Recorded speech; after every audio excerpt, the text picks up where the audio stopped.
Oke, selamat malam teman-teman semua. Jumpa lagi di edisi TFH hari Jumat tanggal 7 Agustus 2020. Bermasih bersama founder kita, Nur Agus Prasetyo. Dan kali ini dengan narasumber kita, Dr. Mahdayanti, seorang dokter yang praktek di Rumah Sakit Pratama di Jogja. Silakan Mas Tio. Ya, malam semua yang hadir hari ini. Berapa Mas Budi? 50 Mas, 49, 50. Oh iya, ntar nambah lagi. Biasanya Iya. nambah. Oke. Ya, terima kasih bagi yang udah hadir duluan. Sorry agak telat dikit tadi. Hari ini kita dengan Mbak Mahda ya. Alhamdulillah udah bisa hadir. Mbak Mahda nanti, aku manggilnya Mbak Mahda, Mbak Yanti nih. Mbak Mahda ya. Mahda, boleh Mahda. Di sini ya, lebih ini Mahda. Oh iya. Kita ini para warriors pada kepo nih sama nakes-nakes yang udah jalanin KF. Kita mau tahu pengalamannya Mbak Mahda nih, mulai dari taunya dari mana seputar KF, terus sulitnya menjalankannya gimana, kendala-kendalanya, respon lingkungan, juga atau keluarga, respon sejawat, dan lain sebagainya. Coba Mbak Mahda, tolong share ceritanya. Ya. Ya, Assalamualaikum warahmatullahi wabarakatuh. Selamat malam, warrior semua. Alhamdulillah malam ini Jogja cerah. Jogja cerah, secerah hatiku. Partai Klatak udah buka Mbak jam segini Mbak? Waduh. Buka. Belum kenyang ya Mas? Ya, jadi diminta Mas Tio untuk cerita flashback mungkin ya. Jadi kalau saya itu kenal KF itu kurang lebih 3 tahun pas di Agustus 2017. Mungkin Mas Tio ingat pernah bikin seminar 2017 di Jogja. Ingat nggak Mas? Iya. Ya, di hotel apa waktu itu ya? Nggak di hotel. Waktu bukan yang saya kontak itu di apa namanya? Adi Sucipto di ada yang museum itu ya, museum. Iya, yang museum ya. Iya. Yang keduanya baru di hotel, yang pertama museum Adi Sucipto, yang sama Mas Hazil juga. Iya, itu babeh saya juga. Waktu itu saya belum ikut ke KF, belum ikut seminarnya pun belum. Kebetulan yang ikut itu justru adik ketemu gede gitu ya, adik saya. Dokter Niken dari Kudus. Iya, Mbak Niken juga datang. Itu. Saya lagi ya. Nggak apa-apa, santai. Nah, itu jadi saya malah di hotel sama anak-anak. Nggak saya. Karena mama lagi ini dulu ya nanti. Ini mama lagi siaran sayang. Nanti ya. Sana dulu. Oke. Maaf. Nggak apa-apa. Ya, oke. Kakak juga selesaikan tugasnya. Oke. Ya, jadi 2017 ada seminar di Jogja, Mas Tio. Kebetulan karena Dokter Iken itu dari Kudus, beliau sebagai panitia di Jogja waktu itu, saya justru main-main sama anak-anaknya. Nah, waktu di hotel selesai acara, baru kita cerita-cerita apa sih gitu kan. Saya itu kalau refleksi status kesehatan sebetulnya walaupun dokter juga manusia ya Mas Tio ya. Manusia. Saya punya banyak problem kesehatan gitu kan. Saya PCOS, saya didiagnosa PCOS, kemudian dengan riwayat persalinan, riwayat perjuangan ingin hamil gitu ya. Dari awal saya sempat ikut program Ingin Anak di Sarjito ya. Kemudian keguguran, program lagi alhamdulillah dapat anak pertama, kemudian program lagi 5 tahun itu program terus, justru anak yang kedua itu lahir tapi meninggal 2008, kemudian saya hamil lagi 2011. Nah, ini 2011 ini anak saya lahir dengan berbagai kondisi kesehatan yang perlu perawatan khusus. Jadi ada kebocoran 2 katup jantungnya, hipoglikemi, tidak ada refleks menelan dan lain-lain gitu ya. Dan itu ya side effect dari resisten insulin. Jadi kalau PCOS kan larinya ke resisten insulin ya, insulin. Kemudian mau tidak mau perlakuannya sama seperti penderita diabetes. Ya. Hamil anak kedua itu saya sok pede artinya mengendalikan gula darah hanya dengan diet-dietan tanpa obat dan lain-lain gitu ya. Olahraga seadanya, ternyata lahir dengan kondisi yang seperti itu ya. Anak ketiga pakai insulin ya, suntik insulin terus alhamdulillah lahir sehat. Kemudian ya ini ketemu KF tadi tidak sengaja, jodoh mungkin ya, udah waktunya ketemu KF. Hanya diceritain adik saya itu dokter Niken itu diceritain sekilas gitu. Kemudian saya ikut belajar dan ya langsung saya, jadi itu kalau nggak salah tanggal 18 Agustus kalau nggak salah itu Mas Tio ke Jogja itu. Jadi saya langsung minggu itu juga saya langsung ikut KF taat protokol gitu. Sekarang protokol kesehatan, dulu protokolnya protokol KF ya. Ya langsung. Dan saya langsung tidak pakai obat sama sekali. Jadi kalau dulu dengan PCOS itu kan harus rutin dengan metformin dan lain-lain ya. Jelas. Sempat tuh konsul sama Pak Hasil itu ya. Kewanen katanya langsung lepas ya Pak Hasil ya. Tapi ya niat waktu itu memang ya udahlah, nothing tulus sih sebetulnya. Saya sudah coba diet dengan berbagai macam. Kalau dengan KF sebetulnya tujuan saya bukan untuk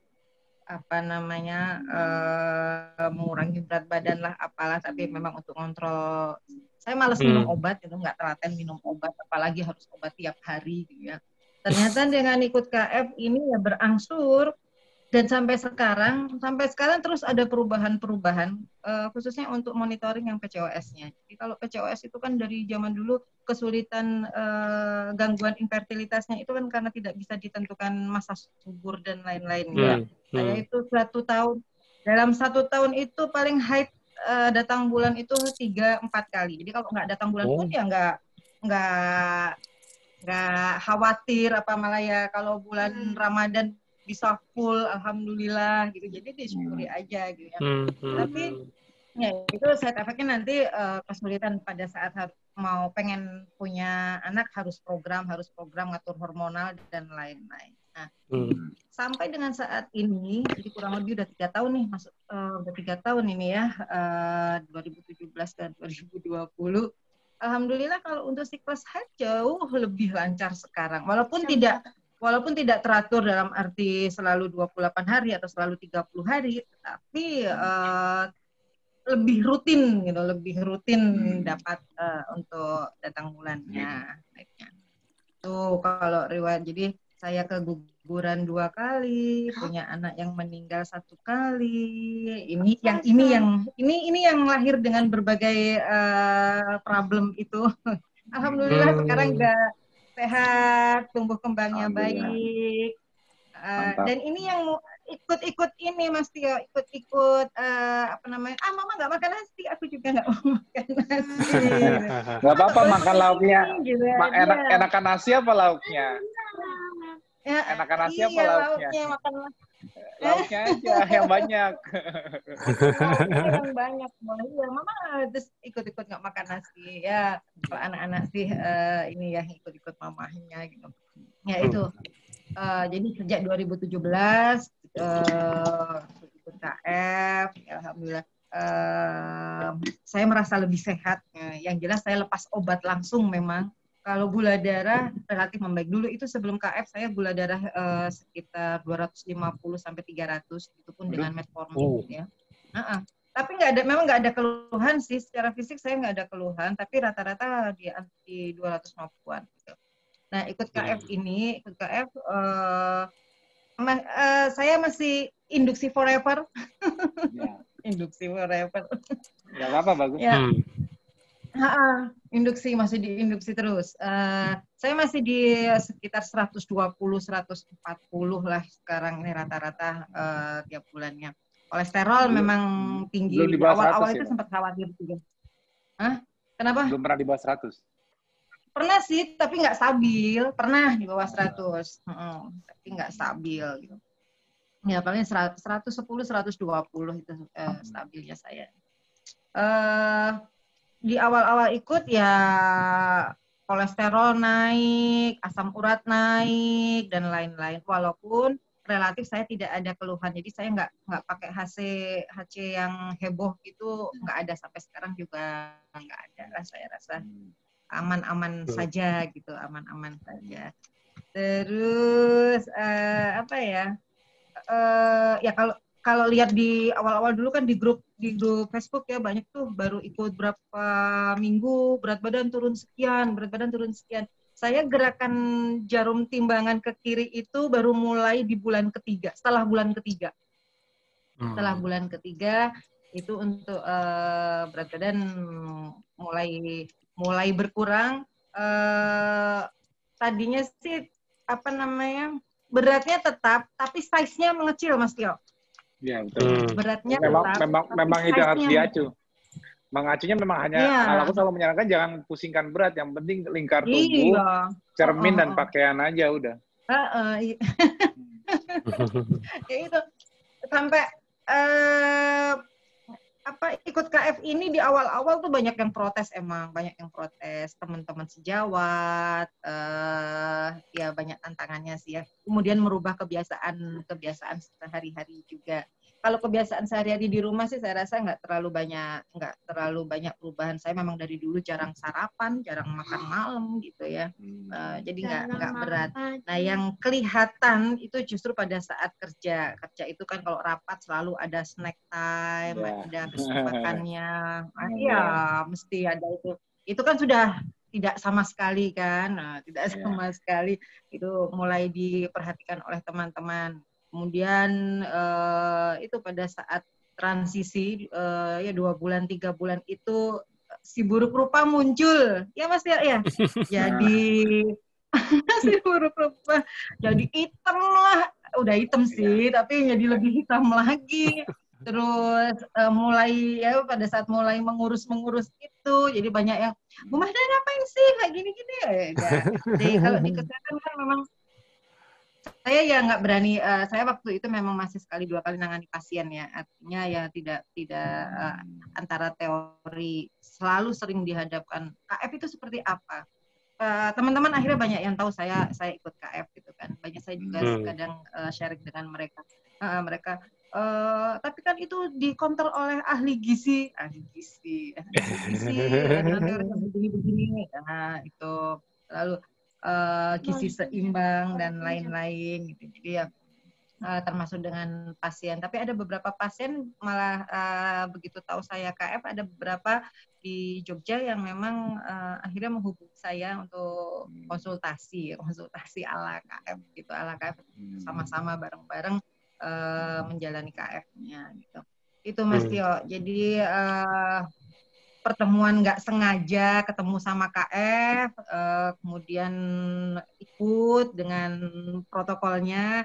Jadi kalau saya tadi bilang nggak begitu berat, baik untuk pelaksanaan sehari-hari maupun sebetulnya teori-teorinya, dasar-dasarnya itu ya menurut saya logis sih gitu ya, logis bisa sebetulnya sangat bisa diterima secara klinis gitu harusnya. Tapi mungkin ada teman-teman juga yang masih defend untuk menerima teori-teori KF gitu ya. Jadi kalau waktu ikut pertama itu ya belum punya modal kit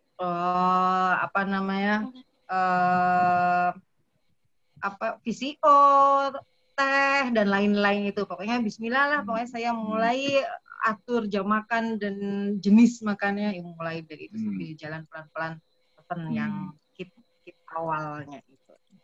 Ya, itu deh Mas kalau sekilas. Kalau dari teman-teman ya Kalau dari keluarga, suami yang protes pertama. Susah sekarang kalau ngajak keluar, makannya pilih-pilih. Oh, di rumah masih sendiri, Saya Mbak bilang, yang kayak. Di rumah masih sendirian aja kayaknya. iya, sementara. Dan saya bilang, ya nggak usah nurutin saya mau makannya apa, ya makan aja. Nanti mama yang milih mana yang bisa mama maem. Kan. Akhirnya ya sampai sekarang.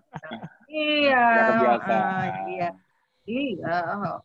Suami Gitu. belum pengen ikutan. Hah? Belum. Belum. Belum. Karena suami nggak selalu di Jogja ya, nggak selalu di Jogja. Oh, Biasa dinas. Sering dinas ya, keluar gitu ya. Jadi 1 bulan nanti 1 bulan di luar Jogja, 1 bulan di Jogja gitu. Oh. Saya tuh yang berat itu, saya dulu penggemar buah dan sayur. Dulu itu penggemar buah dan sayur. Jadi kalau ngelihat buah, sayur, hijau-hijau, orange, kombinasi warna yang indah itu kadang-kadang, aduh kayaknya kok seger banget ya gitu. Seger. Gitu tuh ya suka. Masih cumit masakin anak-anak itu kadang masih sekedar aja sih, tapi enggak sudah terbiasa dengan pola. Malah induksi forever ya. Iya. Biasanya tertarik sama buahnya sekali drop Mas Tio. Sekali saya drop itu gara-garanya ya masih di setahun pertama saya KF. Kebetulan waktu itu saya masih tugas di Puskesmas, ada acara kita jalan-jalan ke Bromo waktu itu ya. Terus naik ke Bromo, nggak taunya saya pingsan udah geger semuanya pingsan. Gara-garanya PCO saya beku, nggak punya tenaga, nggak sarapan, nggak apa. Jadinya nggak sampai puncak deh di Bromonya, cuman itu aja sih. Harusnya VCO-nya diangetin gitu ya. Mungkin juga karena kurang tidur juga kali. Iya, itu Mas. Kalau masalah kurang tidur tuh kayaknya sampai sekarang deh. 5 pilar itu. Makanya aku tadi sempat mau nanya sama Mbak nggak pernah di bawah 100, katanya jarang-jarang. Aku udah mau nebak, itu pasti masalahnya di tidur. Iya. Jadi setiap ngecek paginya itu karena malam tidurnya nggak nyenyak. Nah, itu dua itu. Ya, kalau itu beres, itu di bawah 100 gampang banget, Mbak. Sebenarnya Mbak kalau masalah diabetesnya, HbA1C tadi udah sempat bilang belum berapa terakhir? Udah sempat, aku lupa tadi. Ya, kalau HbA1C 7 sih, 6,5 7 gitu, nggak terlalu tinggi. Terakhir ini. Iya, 6,5. Harus di bawah 5,5. Mbak udah 3 tahun, berarti Mbak benar-benar harus koreksi itu 2 tuh. Susah banget itu nanti, aduh, susah banget itu, ampun deh. Kalau saranku ini juga. Jadi biasanya meningkat tetap. Mbak, sorry nih, kalau tidurnya itu susahnya itu susah tidur apa karena ada harus kerja apa gitu sampai jam berapa? Kerjaan ya? Ya, ada kerjaan, ada pikiran kerjaan juga gitu. Stresor kerjaan juga. Nah, sebetulnya gini Mbak, cara mengalihkan stres paling mudah gini.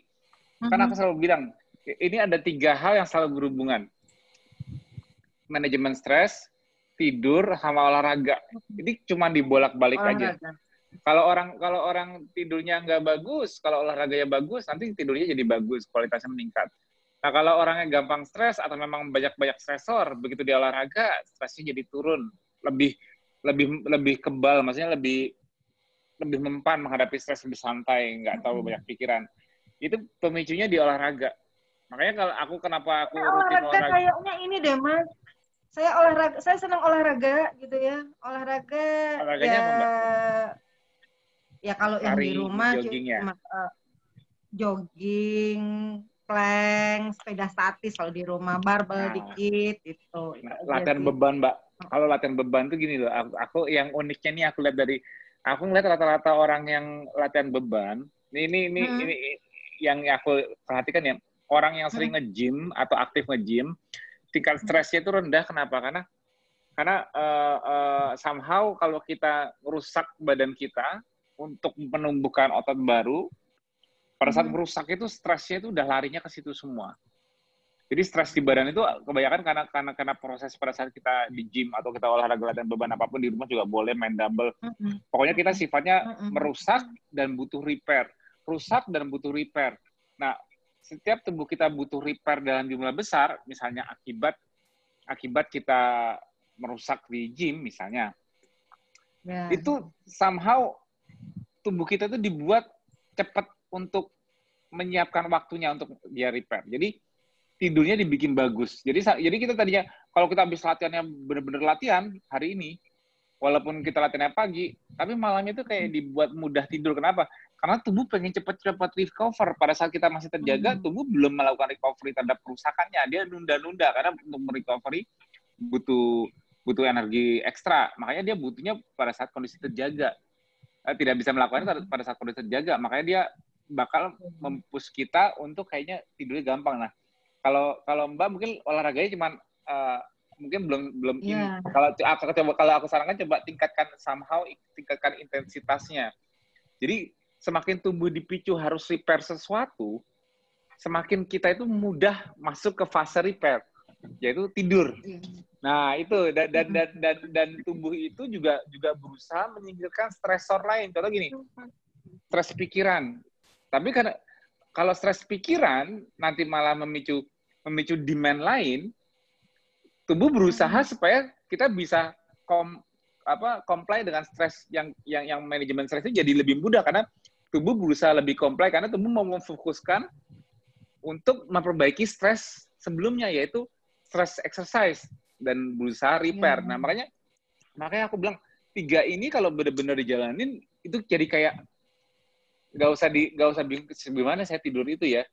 Kayak ke bawah gitu loh. Makanya aku tuh pokoknya di hari saat aku olahraga, ada hari istirahat juga, itu tidurnya itu luar biasa. Maksudnya bisa vivid. Nah, kualitas tidurnya itu bagus banget. Nah, jadi memang sangat berperan banget tuh olahraga dalam menunjang tidur dan menekan stres. Nah, kalau Mbak coba nanti ya kalau aku sih nggak berani banyak komentar seputar stres karena aku nggak begitu ahli dalam menasihati orang seputar manajemen stres karena saya itu selalu standar. Tapi malah aku selalu olahraga karena kan ya kalau masalah stres kan masalah setiap orang kan beda-beda kan. Yeah, ya kan masalah aku, masalah Mas Budi, masalah orang-orang di sini kan beda-beda. Ada yang berat, ada yang ringan. Tapi somehow kalau kita melakukan dengan pola KF ini olahraganya bagus, apapun problemnya insya Allah kayaknya lebih mudah deh diatasi manajemen stresnya. Ya, tadi jadi kalau Mbak merasa, kalau aku malah pengennya nih cepet-cepet Mbak di bawah 5,5. Cepet-cepet Mbak di bawah 5,5 ada HTC-nya. Terus dengan cara bisa laporan deh. Laporan Mas Tio. Ya, udah nyampe lapor. Itu Lapor. Pokoknya kayaknya aku sih curiga ya itu olahraganya belum maksimal sehingga masih ada keluhan di 5 pilar itu, tadi tidur dan manajemen stresnya itu. Sedikit nanya nih Mbak Mada ya, kan tadi kan sempat cerita tuh dulu waktu mulai berubahnya itu bukan mulai berubah, maksudnya mulai nerapin KF kan karena sudah boleh saya bilang udah bosen makan obat kan.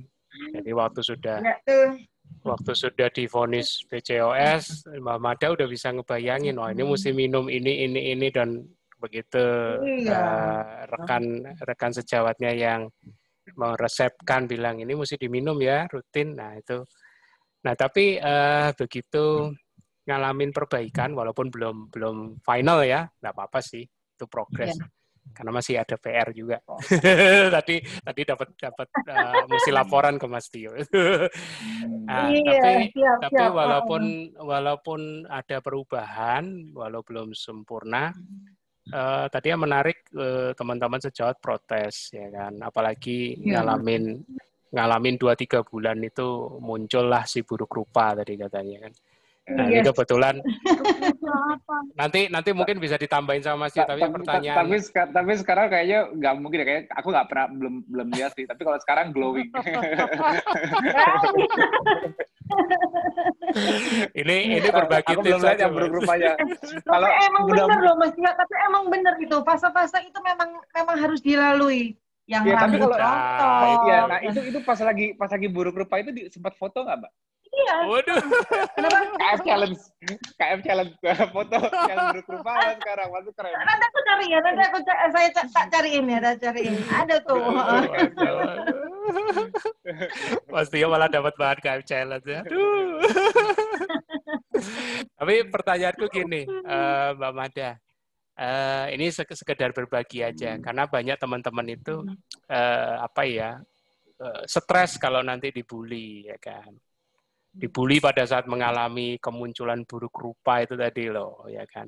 Nah, waktu Mbak Mada ngalamin itu, waktu ngalamin teman-teman sejawat protes, terutama mungkin ahli gizinya, itu waktu di 2-3 bulan pertama itu respon Mbak Mada seperti apa sih? Berbagi tips saja sama teman-temannya, gimana? Ya, saya pas PD-PD-nya, pas semangat-semangatnya itu kan baru memang belum kelihatan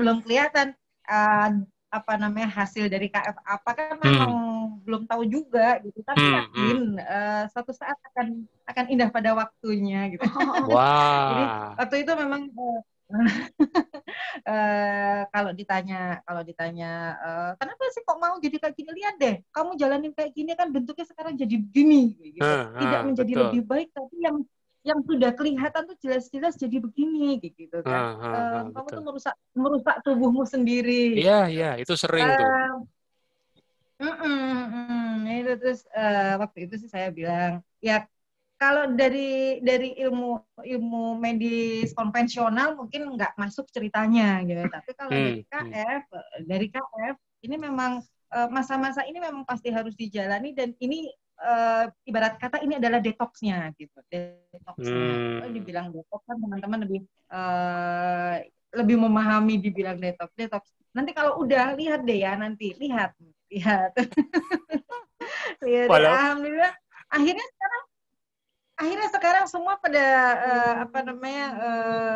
yang mereka kalau ketemu tuh pasti bilang masih KF, masih lah gitu kan, masih lah, wah hebat udah konsisten katanya, konsisten. Kira menuai buah. Tapi ini menarik ya, poin ini menarik, maksudnya waktu Bu Mada bilang ya nantilah pasti lihatlah hasilnya. Itu kalau aku bilang mungkin Mas Tio bisa setuju ini. Itu lompatan iman loh. Iya. Ya kan? Itu lompatan iman. Belum lihat hasil tapi udah yakin. Nah, itu. Tapi juga kerasa di badan, nggak mungkin badan walaupun betul. Lagi mengalami fase detoksnya. Mengalami fase detoks yang membuat orang bertahan gini loh. Yang membuat orang bertahan ialah walaupun dia mengalami rambutnya masih rontok, kulitnya menghitam, atau apapun masih ada gejala muncul, tapi yang membuat dia yakin bahwa ini benar, ialah apa? Aku merasa lebih sehat. Yang dilihat, yang problemnya itu di awal masa detoksnya itu ialah appearance. Nah, hanya appearance, tapi yang nggak boleh. Yang bisa ngejudge, yang bisa gini, orang lain boleh ngejudge, tuh kan gara-gara kayak kamu jadi gini, orang lain bisa kayak gitu, merusak tubuh, betul. Kalau kita selama KF, kita malah merasakan kesehatan kita memburuk, bukan membaik. Kesehatan itu yang dirasakan di badan ya, bukan appearance. Tapi justru yang aku bilang, keep going, bertahan terus, ialah jangan pedulikan appearance. Karena sorry nih, Mbak, PCOS insulin resistan itu bukan digigit nyamuk PCOS dan digigit nyamuk insulin resistan. Tidak ada virus PCOS, tidak ada virus insulin resistan. Itu penumpukan bertahun-tahun, Mbak, dari gaya hidup yang salah. Dan itu harus diperbaiki semua. Nah, jadi proses itu kita harus melalui. Jadi jangan harapkan kita instan. Maunya langsung, wah begitu KF aku mau langsung glowing, langsung berotot, langsung gimana. Tapi satu yang bisa kita harapkan dari KF, kita menjalankannya ini merusak kesehatan apa enggak? Kalau merusak kesehatan, badan kita tambah sakit-sakitan.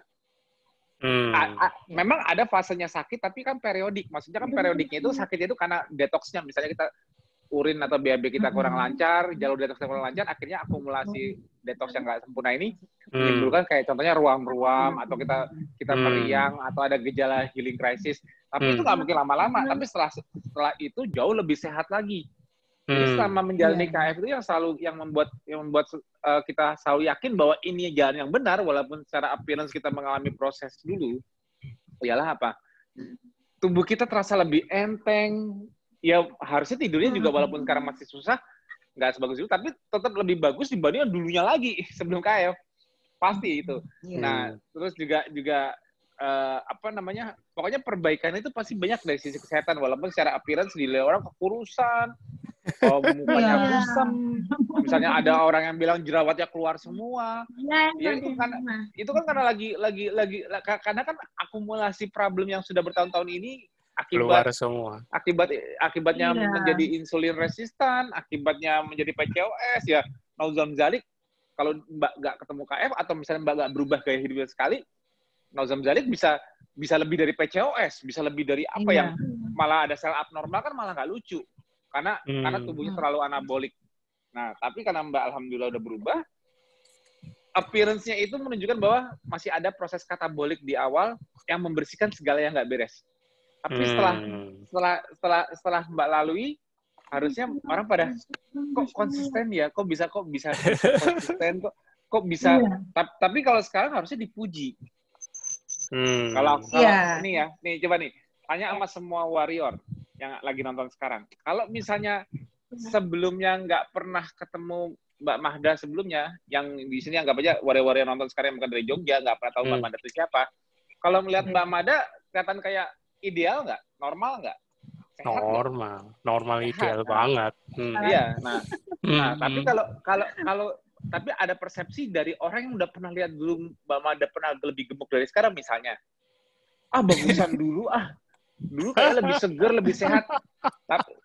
Karena mereka membandingkan, jadi kayak itu sering terjadi di lingkungan keluarga kita. Jadi di masing-masing warrior juga mungkin ngerasain keluarga ada yang bilang kita jadi kurusan nggak bagus, jelek, walaupun kita merasa sehat tapi dibilang tua. Iya, kelihatan tua. Kalau kamu tuh kalau kurus tuh kelihatan tua, kalau gini.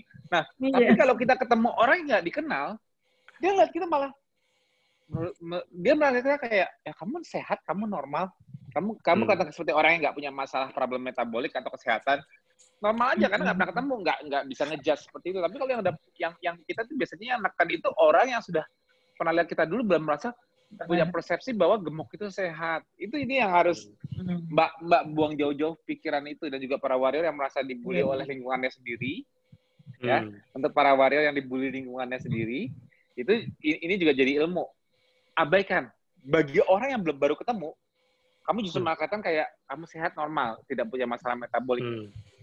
Yang melihat itu sebelumnya itu hanya bisa membandingkan. Kebagusan dulu, bagus. Ini sorry.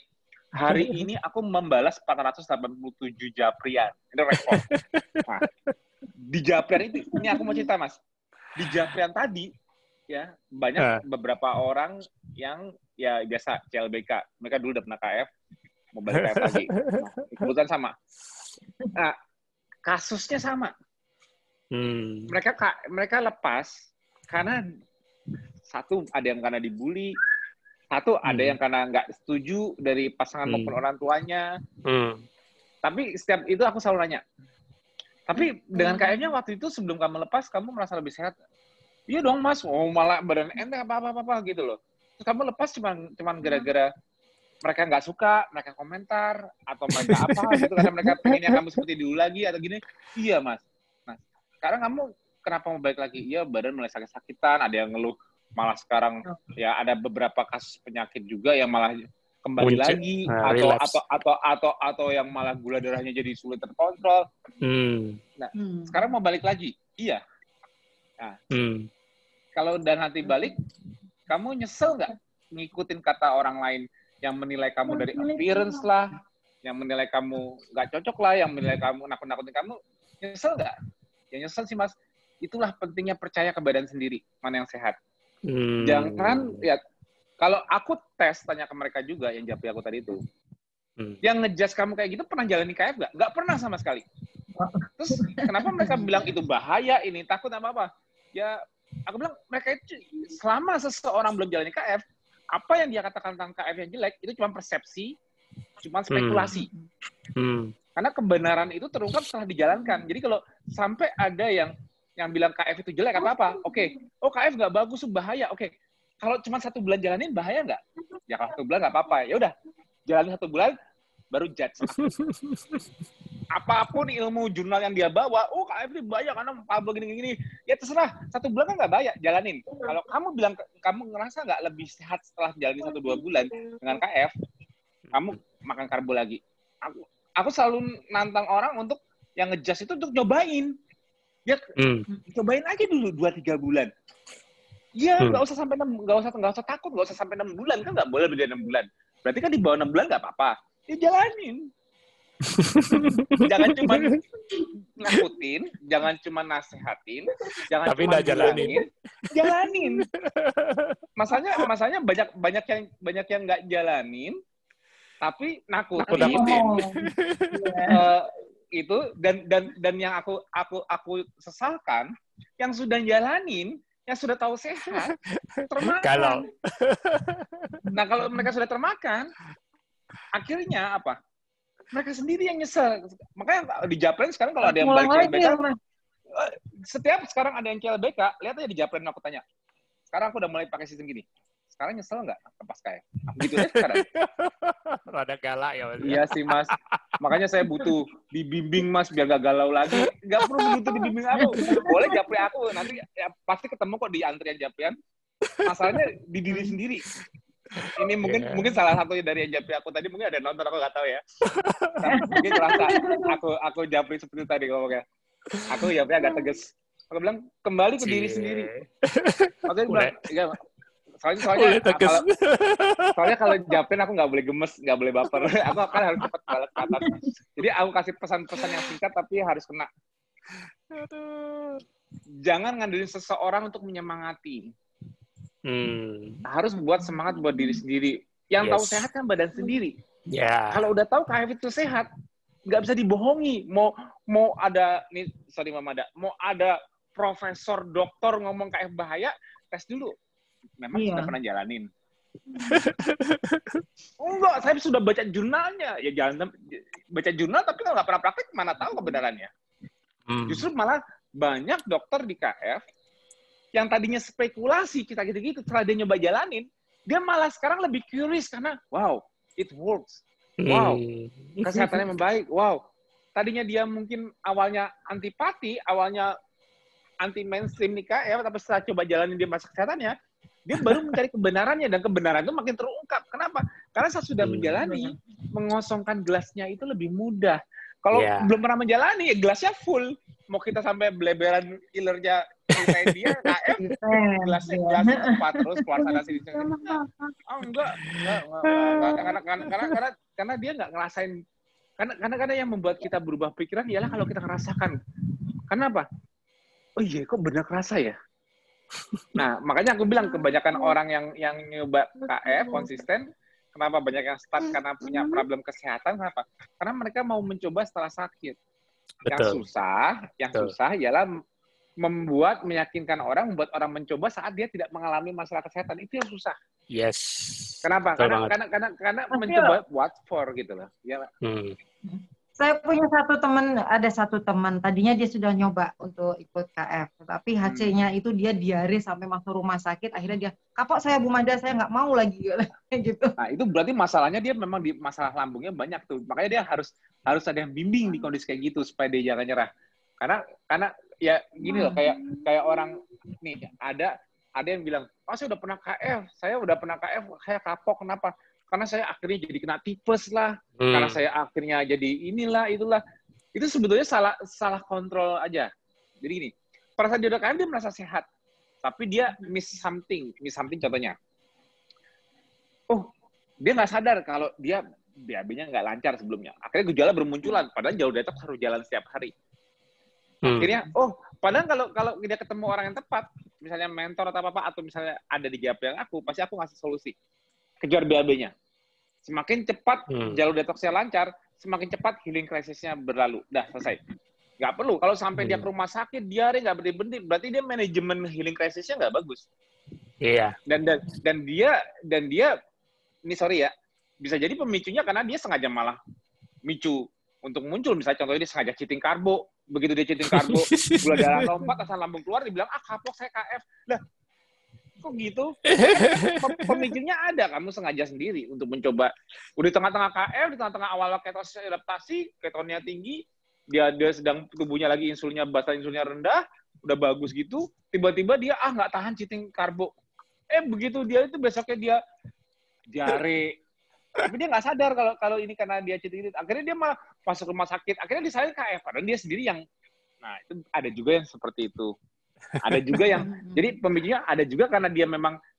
Dia tidak memperhatikan jalur detoksnya tidak lancar dan dia memang harus ada yang di detox karena dia punya problem riwayat kesehatan sebelumnya. Ada yang pemicunya muncul ini karena apa? Dia sengaja cheating berlebihan, lompatin gula darahnya. Begitu ada gejala, dia juga nggak tahu cara kontrolnya. Akhirnya dia ke rumah sakit bilang, saya tipes, ini gejala tipes nih, asam lambung ini. Udah jangan KF lagi, masuk nasi lagi, bubur lagi, gitu. Karena protokol yang diberikan di rumah sakit pasti kan intervensinya kan begitu, tipes, makan bubur. Selesai. Udah itu saya nggak KF lagi, kapok gitu. Padahal kalau dia mau jujur ke diri sendiri dia, sebelum dia ngomong dia kapok, waktu jalanin KF, waktu kamu masih bener, sehat nggak? Sehat, dia nggak bisa bohong. Bohong kalau dia bilang nggak sehat. Yang buat kamu sekarang jadi nggak sehat apa? Ya kemasukan karbo. Nggak mungkin karena nggak mungkin nggak makan karbo membuat kamu lebih sakit, nggak mungkin. Kecuali pada saat HC ya. Tapi kalau nggak makan karbo membuat kamu lebih nggak berenergi, membuat kamu lebih tambah banyak penyakitnya, nggak mungkin. Itu yang aku jamin. Kalau kamu bener jalaninnya, nggak mungkin. Kalau sampai malah dengan KF, bukan secara appearance dulu ya, kalau appearance kan ada fase yang tadi Mbak bilang. Tapi secara KF nggak makan karbo membuat saya, lebih parah penyakitnya dari sebelumnya. Saya jadi nggak bertenaga.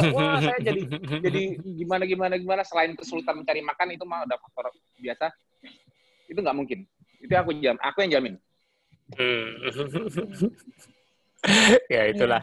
Kadang-kadang banyak orang kayak gitu ya. Mungkin temannya Mbak Mada tadi nggak menyangka mungkin proses detoxnya diarenya sampai segitu. Mungkin dalam benaknya dan Mbak Mada pernah cari tahu nggak temennya itu punya riwayat penyakit sebelumnya atau apa gitu? Dia memang ada atau dia mau bilang, gue sehat-sehat aja gitu. Enggak sih, dia memang punya riwayat bukan ke pencernaan sih memang, tapi dia profil lipidnya memang dari dulu juga bermasalah gitu. Nah, selesai. Ya itu ya pada saat pencernaan itu dia tuh cuma jalur detoxnya. Yang dia begitu diare, kompensasi gampang. Kalau aku sih begitu, Mas saya diare terus gini, ya udah kompensasi apa? Udah misalnya bantu jaga elektrolitnya, bisa bantu minum Pocarion water, pokoknya bantu jaga elektrolitnya aja. Lalui sampai selesai. Maksudnya jangan sampai itu, atau bisa dibantu IH2 jalur oral dan interrektal untuk mempercepat proses healingnya. Misalnya aku selalu kayak gitu. Koreksi tidurnya, istirahat lebih banyak, jangan banyak pikiran gitu-gitu. Mungkin kalau memang ketemu orang yang tepat nggak perlu sampai ke rumah sakit. Karena kalau di rumah sakit nanti bedanya nanti ada judging-nya. Kamu kenapa bisa kayak gini? Gara-gara KF. Udah stop KF, ini makan bubur. Mereka nggak ngerti penyebabnya apa-apa, asal ngejasnya nggak jadi bubur dah. Asal dia juga punya konsep pemikiran yang sama. Kapok aku KF. Padahal dia nggak ketemu orang yang tepat aja untuk membimbingnya. Iya. Ya itu kadang-kadang cuman mau pingin, kamu bisa ya sudah aku ikut dengan harapan, dengan persepsi apa coba, cuman satu. Aku hasilnya sama kayak kamu, ringan-ringan aja, santai. Begitu. Makanya pentingnya kita memperhatikan. Dia nanya, gimana ikut KF hasilnya apa? Saya sih nggak ada apa-apa ya Mbak. Baik-baik aja, nggak ada yang berat. Swear nggak ada kecuali fase-fase buruk rupa itu tadi. Iya. Kalau dia berarti punya something lebih serius. Apa-apa. Dia punya something lebih serius. Berarti dia punya penyakit mental lebih serius. Apalagi lipid profile yang nggak bagus, berarti insulin resisten dia. Misalnya katanya triglyceride dia tinggi terus. Itu udah ada masalah. Dia udah ngecek fatty liver belum? Belum bisa jadi kan karena dia belum ngecek aja. Apalagi kalau lipid profilnya tinggi terus kayak triglyceride tinggi. Di kondisi makan karbo kan, di kondisi makan karbo kan kolesterol memang nggak boleh tinggi. Di kondisi kita kolesterol tinggi karena fisiologi. Nah, makanya kalau kolesterol tinggi di kondisi makan karbo, dia pasti trigliseridnya juga tinggi. Dia ada dua. Nah, di situ udah dicurigai. Coba cek juga USG abdomen, bener nggak? Nggak ada fatty liver. Pokoknya dia itu kalau orang yang tipe seperti itu, dia itu bakal selalu merasa sehat asal dia selalu makan. Begitu dia dites dengan kondisi metabolik KF, yang dia sebelumnya merasa sehat, kelihatan nggak sehatnya di mana? Karena ya itu dia. Jadi sebenarnya KF itu menunjukkan sisi yang tidak sehat kita di mana diangkat. Yang sebelumnya itu nggak berasa atau ditutupi dengan kita selalu makan, jadi tidak pernah lemes. Kita ini tidak minum obat. Apa yang ditutupi itu terungkap semua setelah tubuh kita dikondisikan dengan KF untuk menseleksi mana yang jelek, mana yang bagus. Itu tujuan KF. Justru kalau mau sehat, lalui proses seleksinya. KF itu membuat kita jujur ke badan sendiri, buka. Jadi gini loh, KF itu suatu kondisi yang membuat seseorang harus survive. Makanya kan aku bilang, ketosis itu, artinya dari ketosis itu sebenarnya ialah survival metabolism.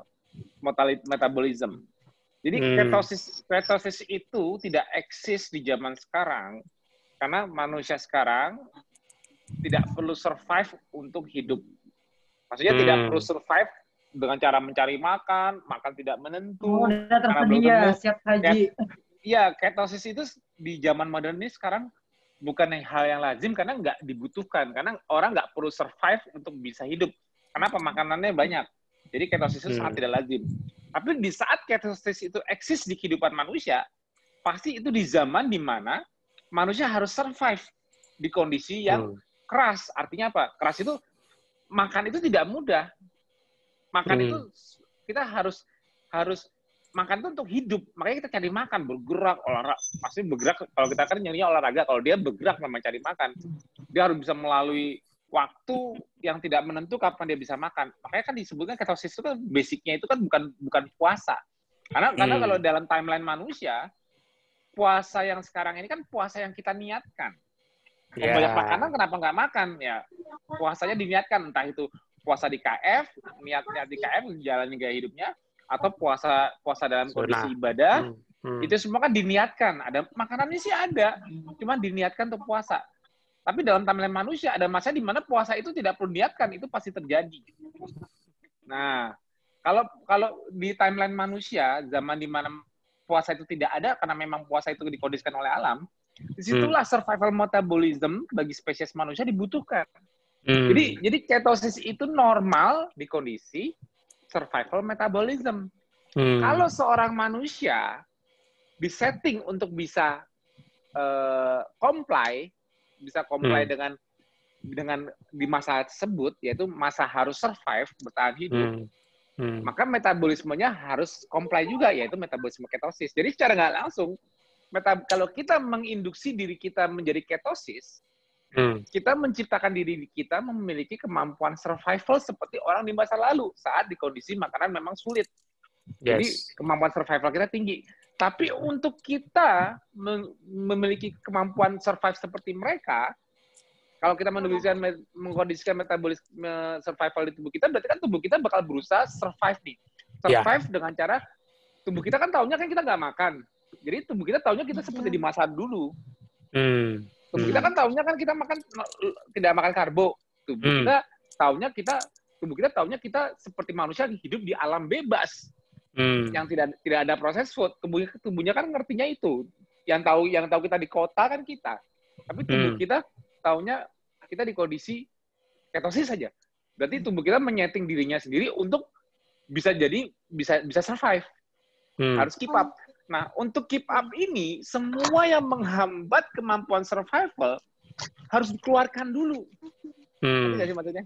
Betul. Semua yang membuat kita tidak survive, tidak mampu survive, yang sebelumnya kalau kita telat makan pusing, yang kalau kita lupa makan lemes, yang kalau kita banyak gejala kalau nggak makan, itu kan somehow itu kan merupakan sesuatu yang menghambat. Kita nggak tahu penyebabnya kenapa.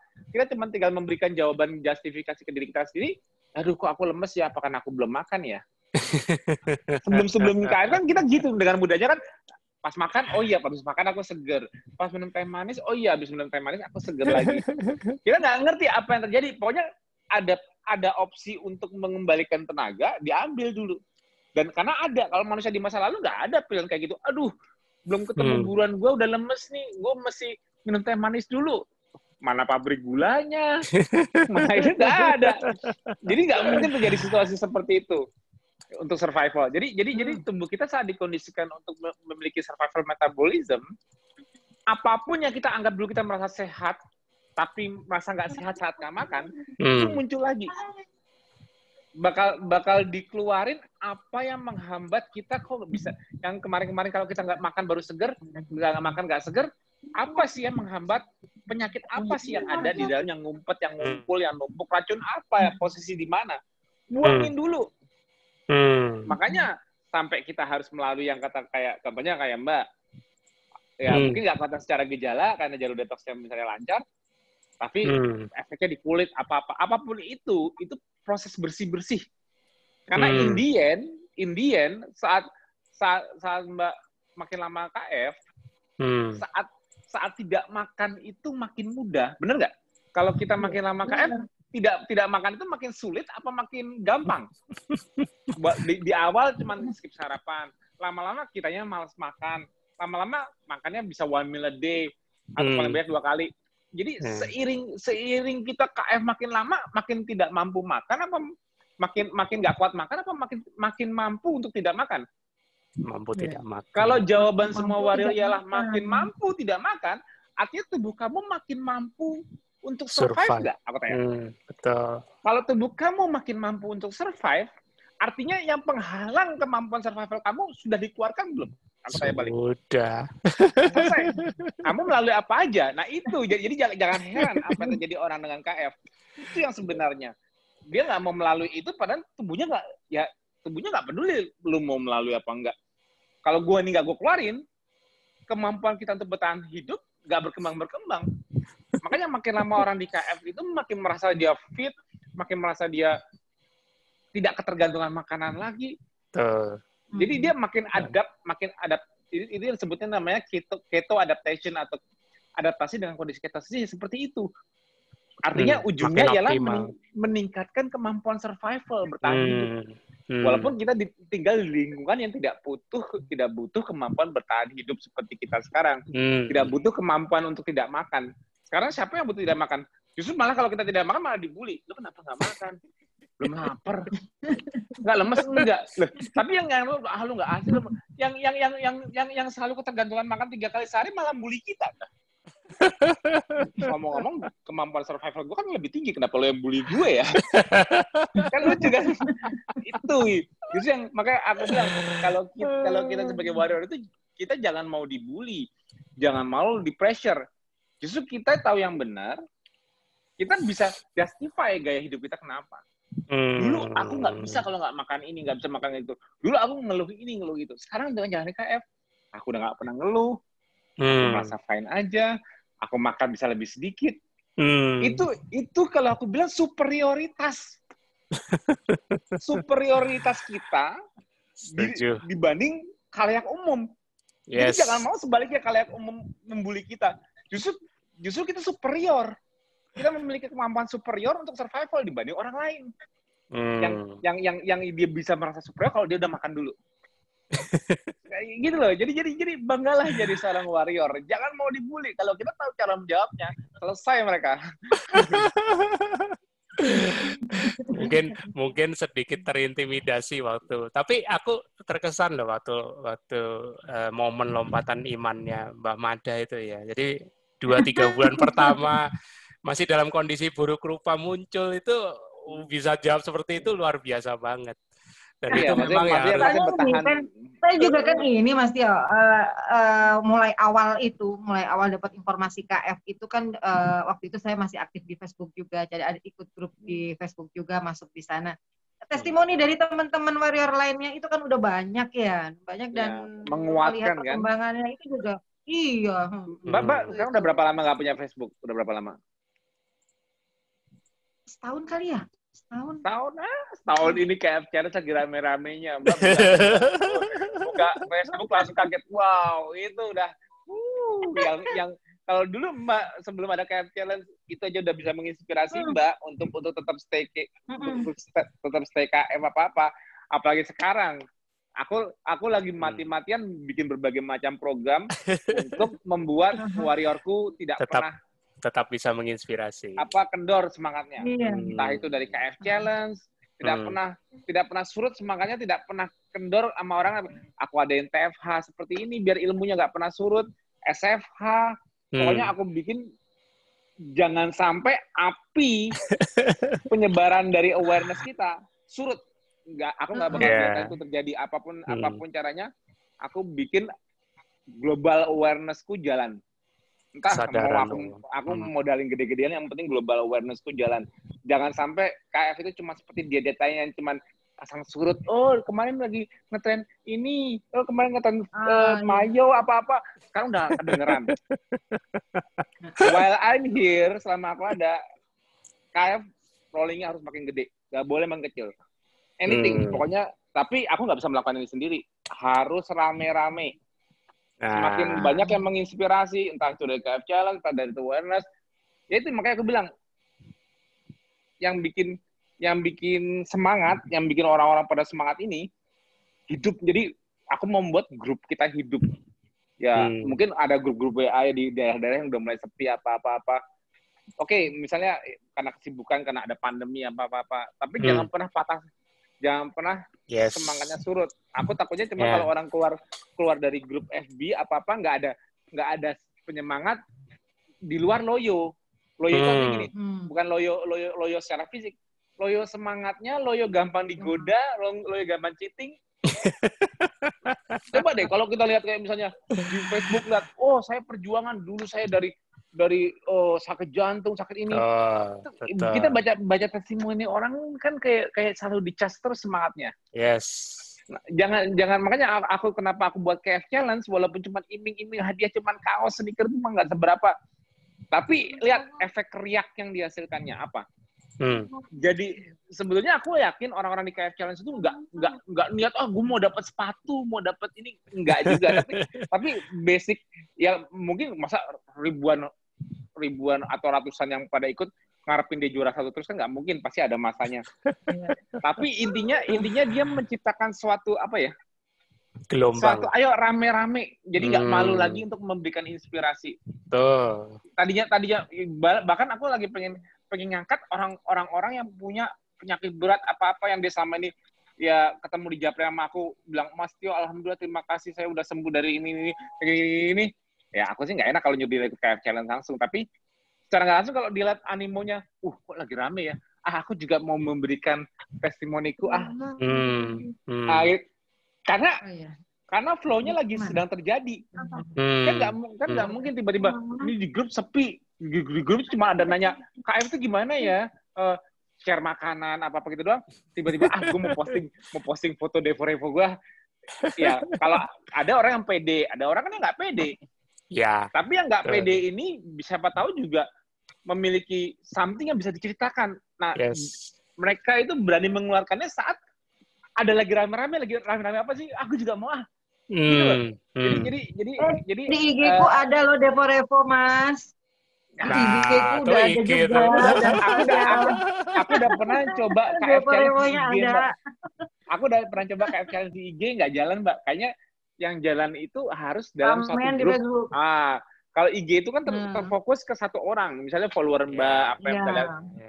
Sedangkan di grup itu kan kita rame-rame, ratusan ribu orang. Jadi, nah kalau bilang sih lebih efektif di grup FB. Kalau di IG kayak challenge aku agak sulit juga kontrol gimana ada orang yang IG-nya ditutup, ada dibuka, susah. Jadi agak susah. Kalau di grup kita, walaupun grupnya tertutup, tapi audiensnya besar. Dan audiens kita yang besar di grup kita ini, yang bisa ngelihat inspirasi berjalan terus itu, walaupun dia silent reader kah dan sebagainya, insya Allah itu mereka juga semangat untuk mulai start. Makanya aku lihat nih kayaknya orang-orang sejak rame KF Challenge itu banyak yang mulai start memberanikan diri, dan alhamdulillah loh, jangan salah, banyak yang sejak PFH, sejak aku angkat nakes-nakes ke permukaan, Mereka jadi yang, wah, dulu banyak dokter yang bilang KF nggak bagus, banyak dokter yang bilang gini-gini. Begitu kan, itu dokter yang mana? Ini juga ada dokter di KF. Ini Mbak Mada juga dokter. Makanya aku angkatin profil-profil dokter yang sudah pada jalanin KF. Kuat-kuat tenaga kesehatan sudah jalanin KF, aku angkatin. Kenapa? Tujuannya cuma satu. Tujuannya supaya apa? Nyemangatin. Ya kan? Emang kita mau ngapain di sini? Emang kita ngapain Mas Budi tiap hari? Tiap hari bikin SFH, TFH, kalian emang ngapain? Kan cuma nyemangatin. Emang mau ngapain? Itu rahasianya. Makanya jangan sampai keluar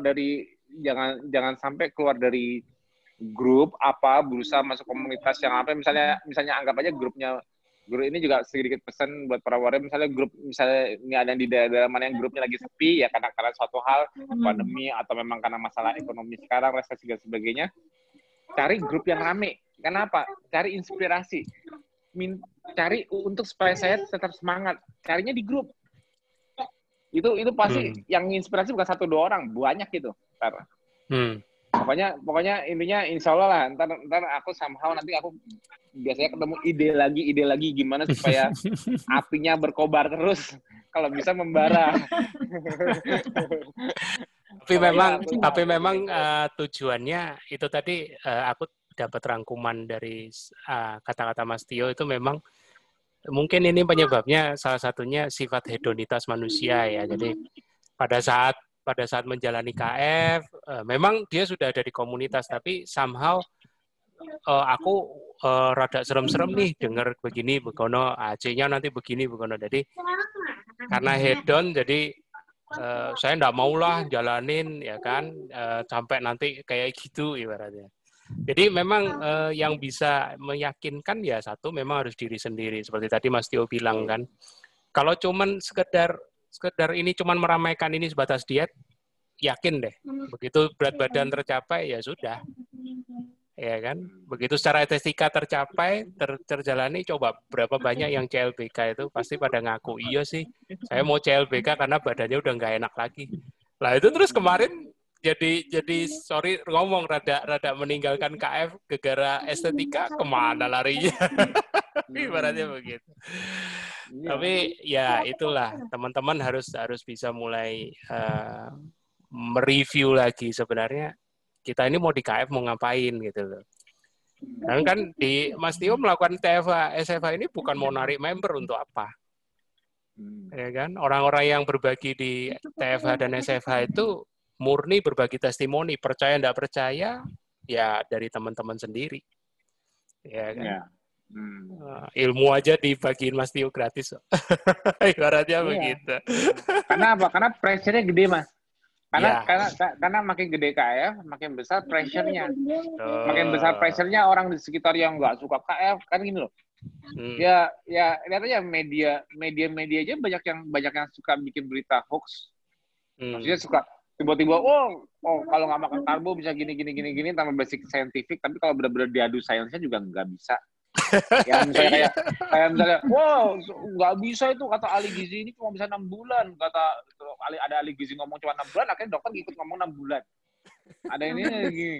Tapi ya lihat aja nanti tanggal 20 Januari tahun depan udah 5 tahun, berapa banyak orang yang udah 5 tahun KF. Nah selesai kan. Udah kata 6 bulan itu udah flow kan. Kalau di review lagi mau ngapain? Terus gimana yang udah terlanjur 6 bulan kebablasan? Yang udah lebih 5 tahun kebablasan 6 bulan itu gimana? Jadi pressure-nya itu selalu ada, dan banyak orang yang belum tahu ilmu kita. Maksudnya masih banyak yang flow yang masuk ke KF, tapi mereka belum sempat dapat ilmunya, tapi sudah dapat pressure duluan dari orang. Karena apa? Sekarang itu cara mencegah orang nggak percaya KF cuma satu, jangan pernah nyoba. Karena kalau sudah pernah nyoba KF, sudah tidak bisa dibohongi. Itu masalahnya. Itu masalahnya gini. Ketakutannya begitu. Buat seseorang menjalani KF, entah dia gitu. Jadi kalau membuat seorang tuh untuk supaya kebenaran tidak bisa ditekan-tekan, ditutupi lagi, buat seseorang menjalani dulu. Jangan diceritakan dulu, jalani aja dulu. Kayak Mbak, aku udah senang. Mbak, aku belum siap apa-apa, tapi aku coba aja bismillah jalanin. Gak apa-apa deh, yang penting jalanin dulu. Karena biar buru-buru tahu dulu rasanya di badan seperti apa. Ngerti nggak? Mbak begitu jalanin dulu walaupun dengan seadanya pas itu, tapi sudah merasakan perubahannya kan. Makanya Mbak lengkapin, lanjut terus. Nah, yang itu lebih baik dibanding jalan di tempat. Kapan yang mulainya antar bulan depan? Kapan mulainya? Belum nyampe bulan depan, udah ada input masukan yang, oh jangan nanti bayar gini. Akhirnya dia belum tahu kebenaran, dikasih input info, udah batal, ragu. Makanya KF itu kalau udah menyebar itu unstoppable dengan syarat dijalankan. Yes. Yang membuat kuat itu yang nggak bisa orang mau ngomong apalagi seputar KF apa kalau udah jalanin. Jadi kalau warrior nggak usah takut. Setiap ada yang bilang KF begini, KF begitu, hati-hati bahaya. Yang ngomong jalani dulu.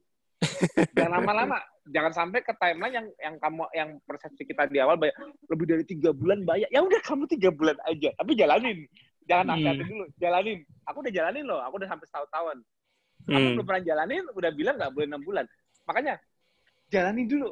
Kalau setelah jalanin, kamu masih merasa benar bahwa nggak boleh 6 bulan, baru aku ngikutin kamu. Dijamin.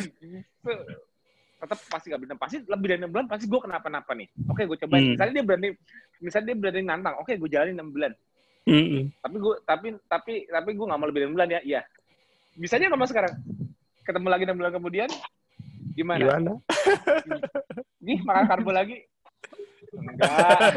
Karena gue udah lebih paham.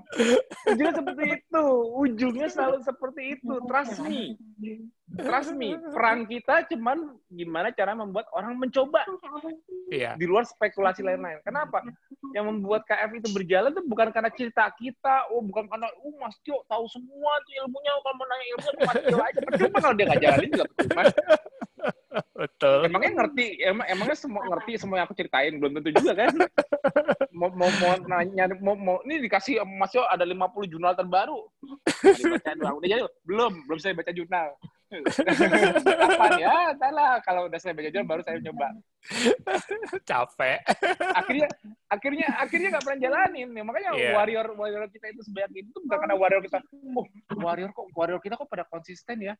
Apa mereka pinter-pinter ya bisa ngerti bahasa Mas Tio jadinya mereka mau jalanin? Enggak kan? Iya nggak? Ngerti nggak bahasa aku? Nggak juga kan? Nggak. Keriting. Gue paham. Ya ada paling cuma keriting. Kok masih mau KF kalau keriting kayak gitu? Ya karena enak di badan. Karena walaupun belum ngerti ilmunya, walaupun belum ngerti ilmunya banget, badannya nggak bohongin. Itu kuncinya. Justru malah itu resep utamanya di KF. Bukan ilmunya. Ilmunya ini justru malah yang aku share di TFA, SFA, seminar apapun dari para warrior kita yang pada ngisi SFA itu betul cuma penguatan. Tapi selalu percaya ke badan sendiri bahwa badan kita yang ngomong paling benar. Kalau kamu jalanin KF di kondisi sakit-sakitan, tapi kamu udah ngerti ilmunya KF semuanya, bilang, KF itu hebat ya, tapi aku jalanin KF tambah sakit nih. Ya jangan. Berarti KF nggak bener dong kalau kayak gitu. Ilmunya sih canggih-canggih, masuk akal. Tapi jalaninnya kita malah tambah sakit, malah tambah lebih sakit dari sebelumnya. Ya jangan. Berarti something wrong. Atau kamu salah jalanin KF-nya. Tapi hampir tidak mungkin itu terjadi kalau bener jalannya. Mas Dio nyentil diet yang lain nih.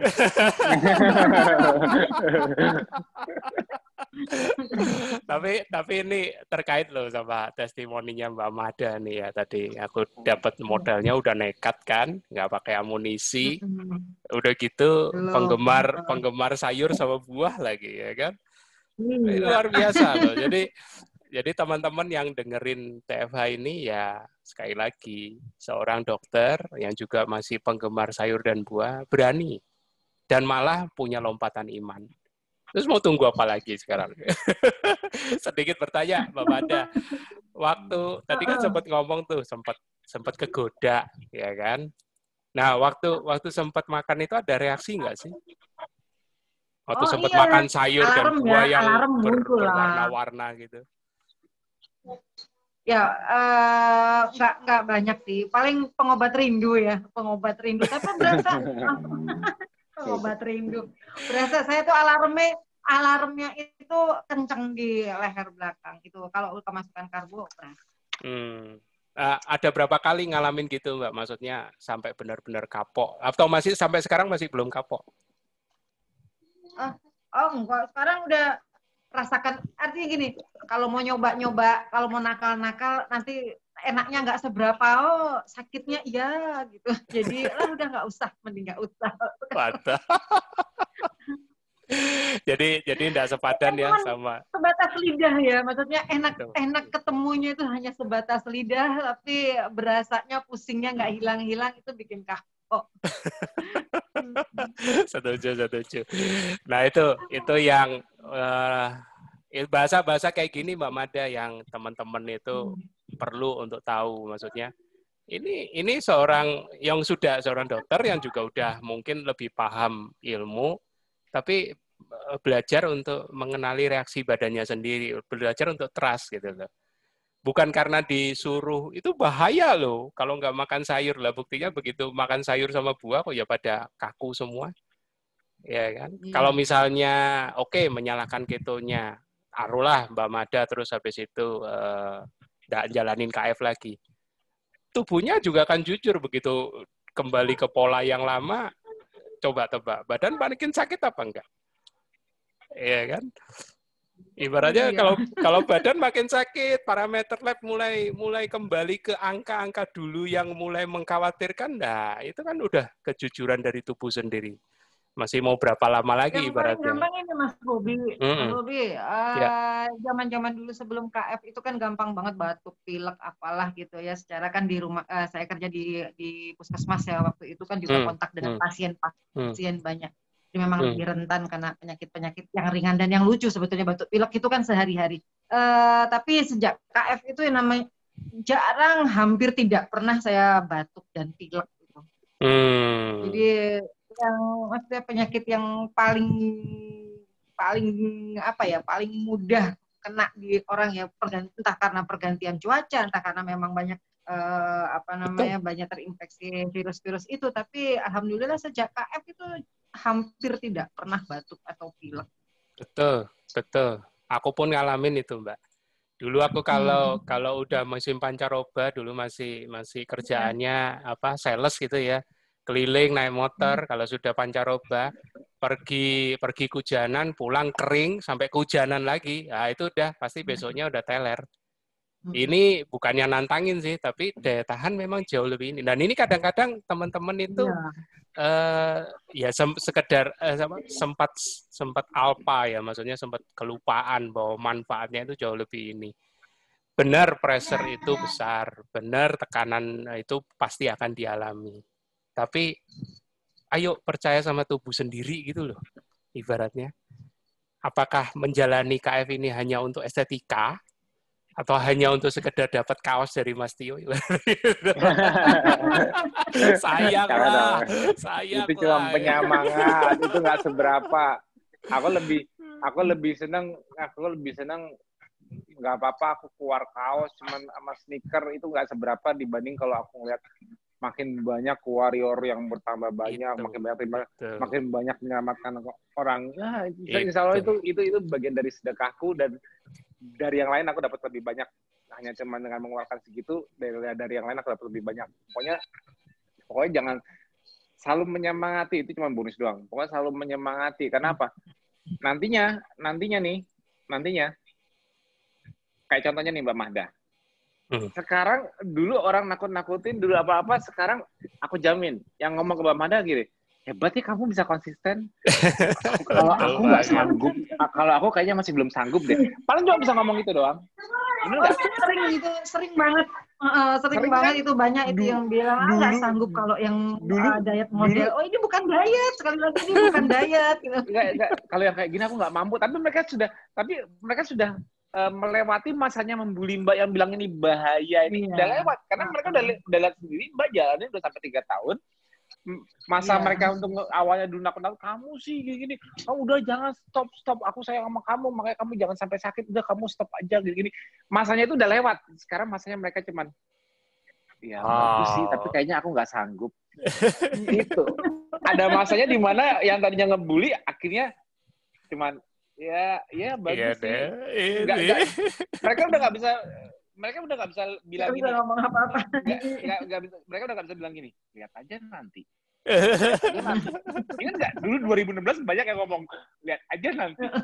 2017 masih banyak yang ngomong lihat aja nanti. Karena nggak bisa ngedebat kita.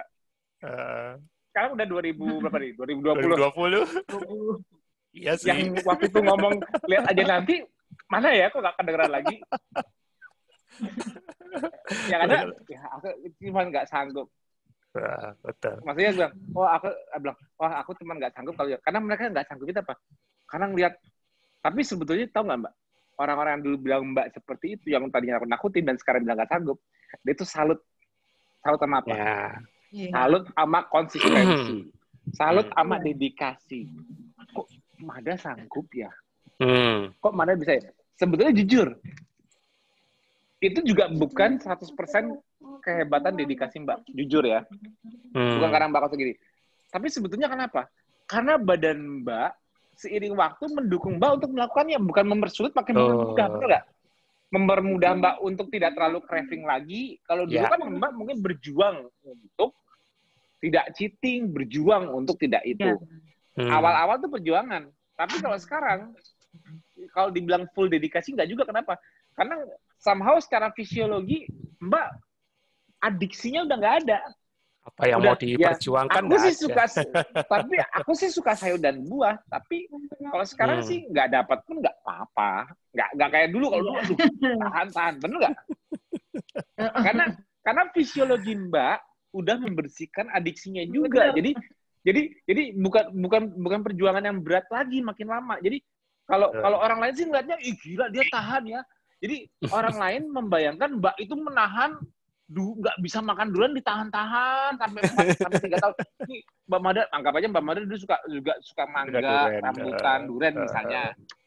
Suka, yang penting bukan suka duda keren ya. Yang penting kalau Mbak dulu suka kayak gitu, orang lain mungkin ngeliatnya Mbak Mada, orang kok nahan 3 tahun nggak makan durian kok bisa ya? Kok dia berjuang sama 3 tahun nggak makan durian, padahal gue tahu dia dulunya tuh suka banget sama durian. Yang orang lain lihat, yang orang lain tuh jadi kayak salut ngeliat Mbak Mada. Tapi kalau Mbak Mada berani jujur sama dia, sebetulnya gue makin nggak pengen sendiri, nggak tahu kenapa. Adiksinya kalau dulu awal-awal memang berjuang mati-matian supaya nggak nyolek durian. 6 bulan, 3 bulan, 6 bulan pertama berjuang mati-matian nahan dari godaan mantan-mantannya. Yang berat itu godaan mantan itu cuma 3-6 bulan awal. Tapi begitu makin lama KF, kayak aku, mantanku Dunkin Donat. Sorry, nyebut merek. Mantanku donat. Lewat aja. Mau dikeluarin model manci apa yang ada isinya yang dulu aku suka favorit banget, lewat aja ngopi. Ya mungkin dulu di awal mulai, aduh tahan nih, ada yang ngirim donat, tahan. Karena pengennya masih adiksi aja. Tapi makin kesini, ya biasa aja. Nggak abis makan ayam, makan ikan telur ayam juga udah lupa sama donat, selesai. Maksudnya udah nggak seberat di awal. Yang berat itu cuma di awal-awal aja. Dulu sempet tuh. Gimana sempet gitu Pak? Nah, dulu sempat ini apa namanya ya snack itu, terus snack ke topi gitu kan, kakak jual snack ke topi banyak segala lah pokoknya yang ke topi gitu. Tapi sekarang lama-lama ya enggak biasa aja kan? Lagi. Enggak terlalu craving lagi kan? Kalau dulu kayaknya perlu banget buat gantiin, gantiin apa. Tapi sekarang biasa aja kan. Makanya kan terasa, aku induksi forever juga biasa aja. Kayak udah jadi bagian rutinitas hidup aja kan. Enggak terlalu butuh banget kan. Betul. Maksudnya enggak makan snack pun enggak apa-apa gitu loh. Maksudnya enggak kayak di awal-awal lagi. Ya itulah, makanya aku bilang, makin lama jalanin KF tahunan itu bukan makin sulit. Aku yang jamin deh, jalanin aja, konsisten jalanin. Fisiologinya itu yang mendukung kamu untuk mempermudah kamu menjalankannya, bukan mempersulit. Aku nggak ngerti diet lain gimana. Mungkin diet lain makin nahan, aduh nggak bisa ketemu ini. Makanya aku bilang ini, di TFH kemarin aku ngomong, yang orang bilang katanya, misalnya gini, kontrarinya dari KF itu ialah low fat, betul nggak? Betul. Oke. Rendah lemak. Aku nggak bilang low fat nggak sehat loh. Low fat sehat. Karena tidak menambahkan karbo dengan fat tinggi. Karena yang jelek itu high carb, high fat. Tapi ujungnya yang nggak bisa dibohongi ialah palatabilitas. Yang nggak bisa dibohongi itu ialah rasa gurihnya, rasa apanya yang harus diakali dengan gula akhirnya kalau nggak ada lemaknya. atau apa gimana supaya meningkatkan tes cita rasanya misalnya. Tapi kalau dia benar-benar diet yang mau sehat, ya gulanya harusnya dia lepas juga. Walaupun masih ada nasi merah, nasi hijau, kuning, dan sebagainya itu, tetap aja harusnya dengan kondisi low fat, dia menghilangkan salah satu kebutuhan dasarnya dia dengan cara dia low fat. Akhirnya, makanya aku bilang di TFH kemarin, itu bisa lama nggak bisa, tapi pasti ada cheating day-nya, nggak mungkin nggak? Yes.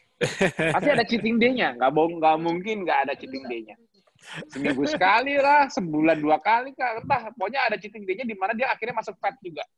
Tapi kalau di KF, nggak perlu takut, nggak bilang, KF ada cheating day nggak mas? Nggak ada. Dan aku nggak perlu bilang kayak gitu, badanmu yang bilang kalau kamu cheating. Badan kamu nggak suka kamu cheating. Kenapa? Yes. Tanpa cheating pun makananmu udah enak. Bohong kalau kamu nggak suka makan ikan, terus merasakan gurihnya lemak di mana. Ya pokoknya namanya hewan itu kenapa enak ya karena gurih. Selesai. Karena itu nature manusia, nggak bisa dibohongi. Kita makan ikan, telur, ayam itu pasti enak. Nggak bisa dibohongi. Nah, tapi kadang kita mau lebih, itu yang menyulitkan kita. Kita mau lebih, mau menambahkan unsur karbonya. Ya karena memang kalau makanan sumber hewan itu palatabilitasnya tinggi, ditambah karbo jadi hyper, super tinggi. Ya, yang super tinggi ini yang menggoda. Makanya kita menambahkan, aduh, aku biasanya udah bisa makan daging burger, patty, apa gini.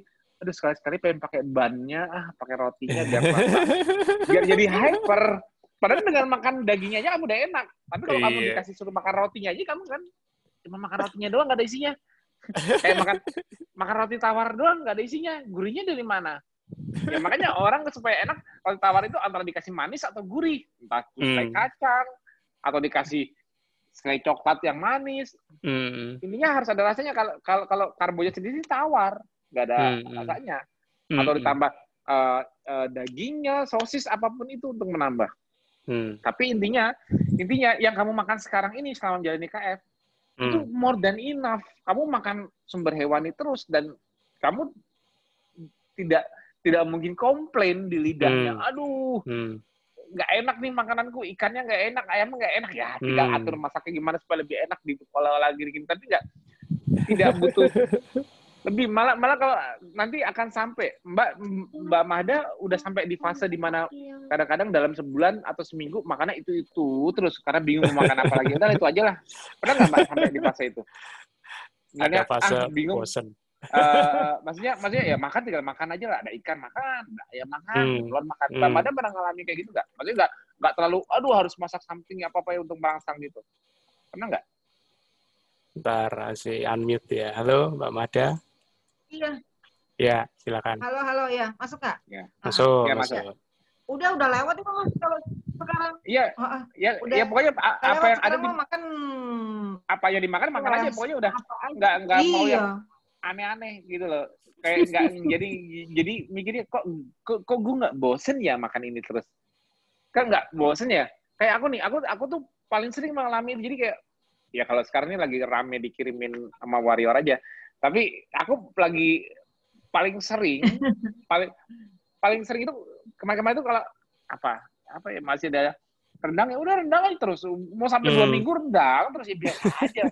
Pas udah waktu makan ada ya rendang, makan dah gitu loh. Nggak picky eater lagi. Nggak atau nggak pengen something else yang itu. Enggak. Jadi kayak apalagi kalau kita sibuk ya. Kalau kita sibuk adanya apa ya dimakan. Ada yang makan.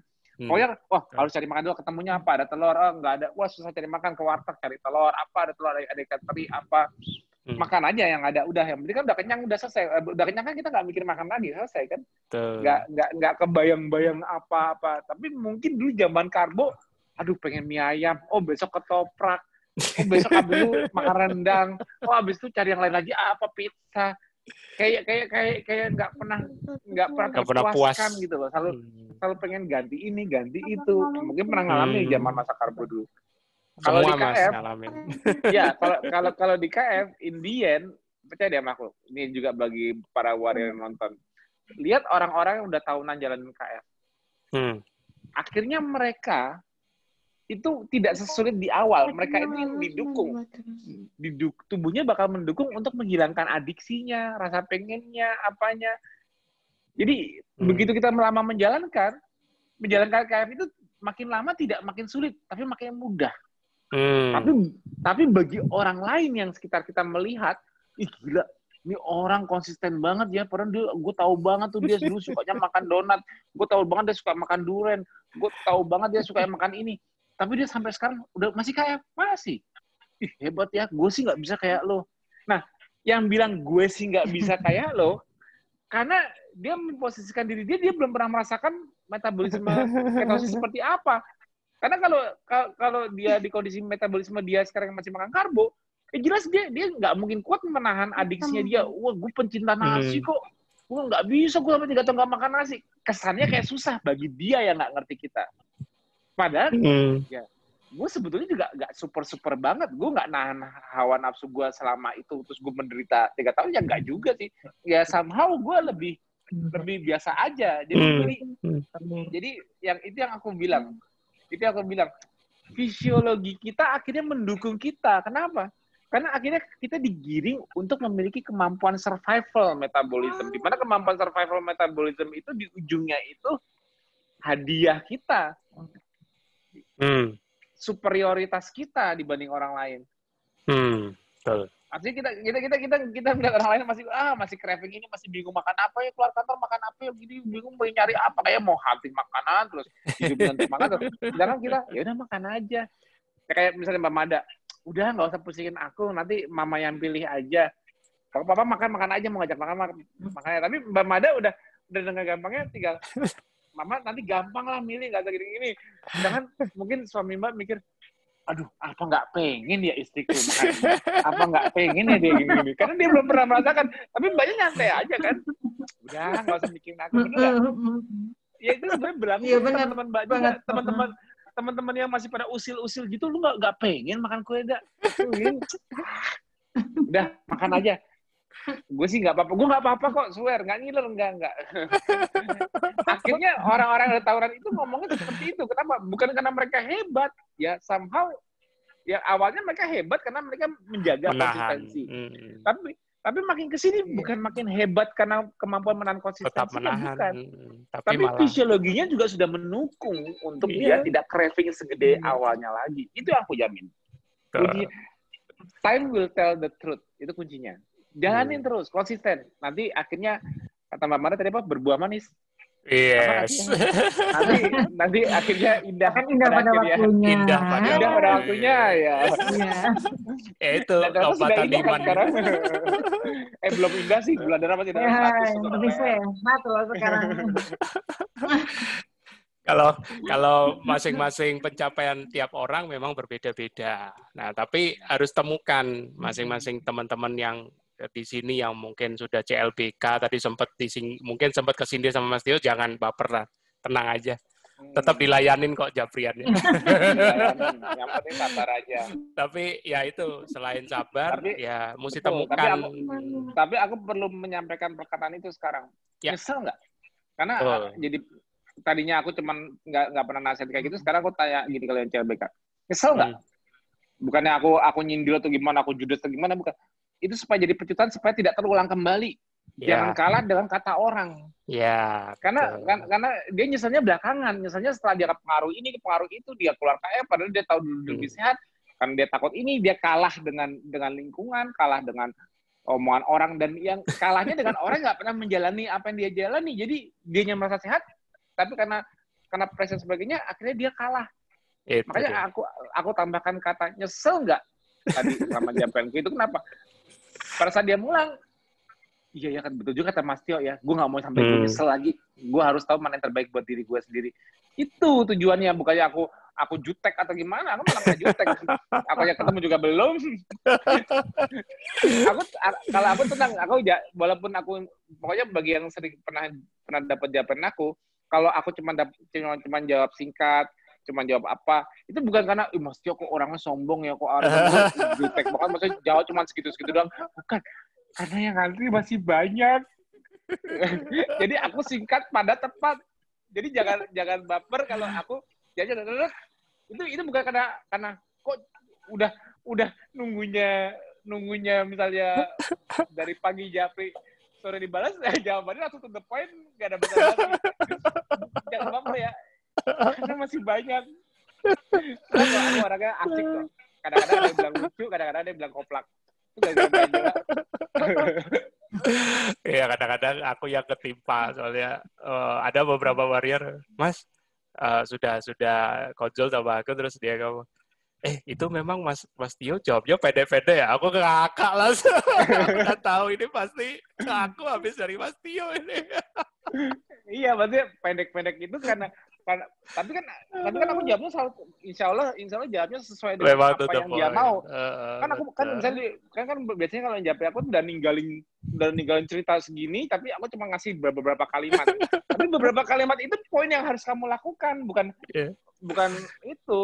Jadi kan karena pengen ditinggalin langsung poin yang harus dilakukan gitu. Jadi bukannya ya kalau pengennya semua orang mungkin sih chat dulu yang lama sama aku. Betul, itu yang diharapin sebenarnya. Bisa curhat. Malah sekarang aku gak ada curhat. Malah sekarang banyak newbie yang japri aku. Begitu aku buka, ini gimana sih kok lama banget balasnya? Waduh. Pertanyaan apa gini, Mas, aku mau jalanin KF dong, cara gimana? Itu mungkin japrinya jam berapa, aku nggak tahu, pagi-pagi. Aku pas sampai sore, udah ada tambahan bawahnya. Kok lama banget sih japrinya? Kenapa sih nggak mau bales? Udah dibaperin duluan. Banyak. Ya, aku ngerti, mungkin dia baru masuk grup KF, lihat postingan Mbak Angela pendaftaran misalnya, atau daftar di siapa ini, kayak mau jadi mentor gue gini-gini, langsung gitu. Begitu nggak suka dibalas, mikirnya gue japri orang lain nggak pernah deh sama ini sama Mas Tio, langsung terus aja gitu ya. Akunya juga pengertian, akunya juga nggak minta dimengerti ya, dan aku juga nggak boleh baper. Iya, siap-siap ini buat Mbak Mada. Habis ini banyak di Japri, teman-teman di Jogja dan sekitarnya, siap-siap. Tapi tetap semangat, Mbak. Karena ada kita hasil itu, ada Pak hasil. Ini aja, gaet aja. Maksudnya digeret aja itu Mbak hasil, nggak apa-apa. Kolaborasi. Gitu. Oke, kita sudah hampir di penghujung acara. Monggo Mbak Mada bisa kasih closing statement atau pesan atau apapun yang bisa menyemangati teman-teman peserta TFA. Silakan, Mbak. Ya, jadi ya benar yang tadi disampaikan Mas Tio, kesimpulan. Jadi nggak usah peduliin orang lain, biar kata orang, tapi yang ngejalanin, yang merasakan dampaknya, hasilnya itu kita sendiri. Jadi tetap semangat gitu ya.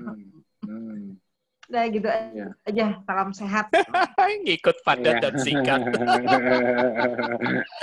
Ayo Mas, silakan. Sama ya, pokoknya aku senang sih. Aku kalau hari ini aku senang lihat perjuangannya, salah satu perjuangan nakas kita nih, Mbak Mahada nih, yang udah bisa melalui 3 tahun dan survive dari misalnya godaan maupun survive dari tekanan apa-apa. Dan memang benar ramalannya Mbak Mada udah terbukti indah pada akhirnya. Betul. Indah ya, sekarang yang menikmati Mbak Indah lagi. Mbak Mada. Yang menikmati akhirnya Mbak Mada lebih sendiri. Sehat. Pasti Mbak, itu nggak bisa dibohongin. Makanya mungkin Mbak Mada sempat ngomong gini, Mas Tio, nanti kalau TFH bahas apa? Gini. Kalau yang ilmiah Mas Tio aja ya. Ternyata nggak ada yang ilmiah kan kita ngomongnya. Jadi nggak perlu ditakutin kan. Nah, dan yang ilmiah itu nggak penting juga akhirnya. Kenapa? Yang penting itu ialah apa yang dirasakan di badan sendiri. Yang ya ilmiah tetap penting. Kalau kita buat justifikasi, kita mau nambah ilmu tetap penting. Tapi intinya the real ya, yang apa? Target sebenarnya yang kita jadi pedoman bahwa ini benar apa nggak kita jalanin, ya badan kita. Aku nih ilmunya belum nyampe nih. Ilmu KF aku belum nyampe. Aku baca kolesterol belum ngerti kok kolesterol gue tinggi banget. Aku belum ngerti nih kok asam uratku tinggi banget. Nggak apa-apa nggak ya? Bahaya nggak ya? Mungkin masih ada yang di sini yang nonton masih baru belum tahu. Kalau asam urat tinggi ini bahaya nggak ya? Gini-gini. Kalau gini, sambil menunggu jawaban untuk bisa paham akhirnya, oh nggak apa-apa. Untuk menekan parno-parno itu, apa caranya? Tanya ke badan sendiri. kamu kaget ngecek kolesterol, kamu kaget ngecek asam urat, walaupun ilmunya sudah aku bagi sebelum-sebelumnya, kalau masih belum lihat nanti dikulik lagi di grup FB, postingan maupun KFH dan sebagainya, atau di KF awalnya Mas Budi. Tapi intinya apa? Menunggu itu terjadi, jangan lepas KF-nya. Selalu tanya ke badan sendiri. Tapi merasa sehat nggak setelah lepas karbo? Sehat. Ya udah jalan terus. Yang semua yang buat galau cari ilmunya. Tapi untuk tahu tetap jalaninnya apa enggak, badannya merasa sehat nggak? Ya, itu kuncinya. Itu kuncinya. Walaupun kayak Mbak Mada deh. Mbak Mada walaupun jadi si buruk rupa, misalnya aku juga nggak tahu sih buruk rupanya dulu kayak apa. Cuman waktu jadi si buruk rupa, biasanya kalau orang kayak gitu udah takut, aduh gue jadi kayak gini sih, gini. Langsung buru-buru lepas mengorbankan itu semua. Nah itu contohnya Mbak Mada. Percaya ke badan sendiri dulu, sambil cari ilmunya. Akhirnya kadang-kadang kita tenang kalau sudah berilmu. Tapi kan proses mencari ilmunya kan nggak mudah. Misalnya entah lewat aku, entah lewat warrior lain, entah lewat grup khusus dan sebagainya, mungkin belum langsung dijawab. Selama itu menunggu, jangan lepas KF apapun.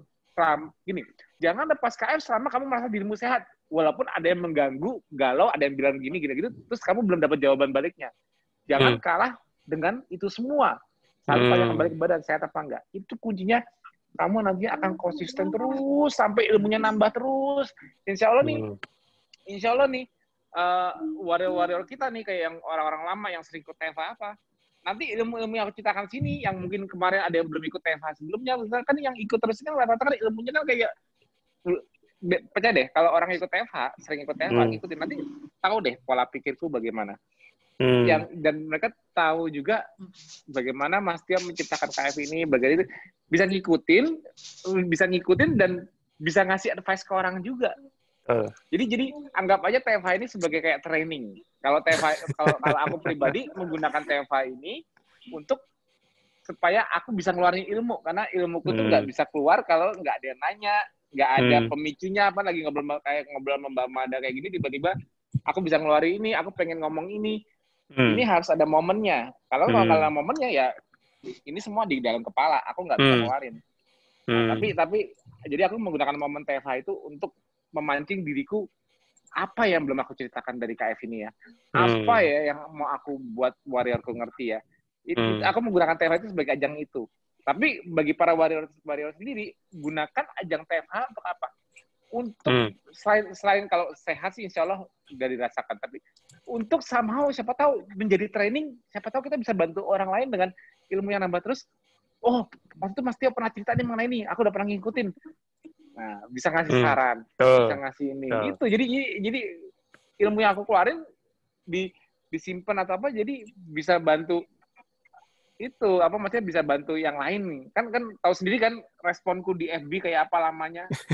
Aku tuh padahal walaupun aku aktif posting di FB, walaupun mau di FB itu, aku tuh sebetulnya balik ke Japrian lagi, aku agak sulit membalas itu. Aku kadang-kadang balik lagi, wih gila komen udah segini. Gila.